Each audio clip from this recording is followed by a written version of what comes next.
જય શ્રી કૃષ્ણ મિત્રો, સ્વાગત છે તમારા બધાનું આપણા કિચનમાં.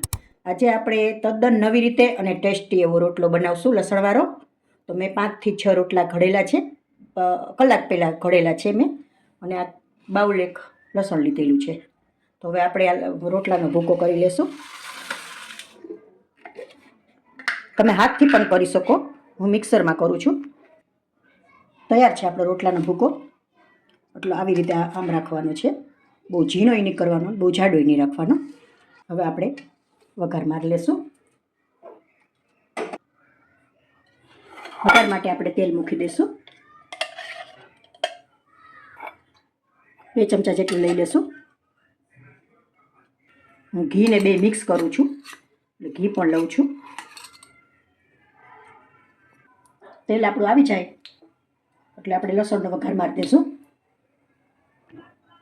તેલ આપણું રેડી છે.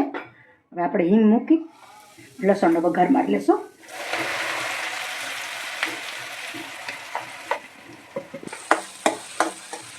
થોડું લસણામાં લીલું છે ને વધારે જ રાખવું, એટલે એકદમ ટેસ્ટી થશે તમારો રોટલો.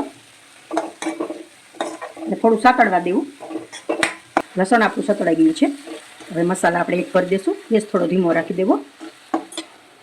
મેં આદુ ખમણીને લીધેલો છે, મરચાંની કટકી લીધેલી છે, 1 ચમચી જેટલું મરી પાવડર નાખી દેશું. 1 ચમચી મેં નિમક નાખી દેશું. નિમક તમારા ટેસ્ટ પ્રમાણે રાખવું. તો બધું મિક્સ કરી લેશું.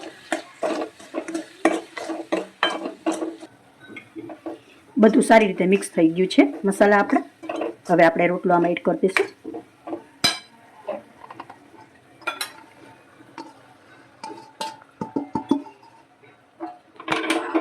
બધું મિક્સ કરી લેશું સારી રીતે.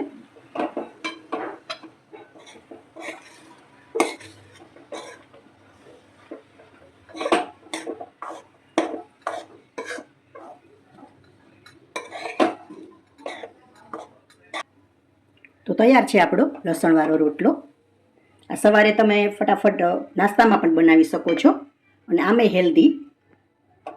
5 જ મિનિટમાં તૈયાર થઈ જાય છે અને મજા આવે.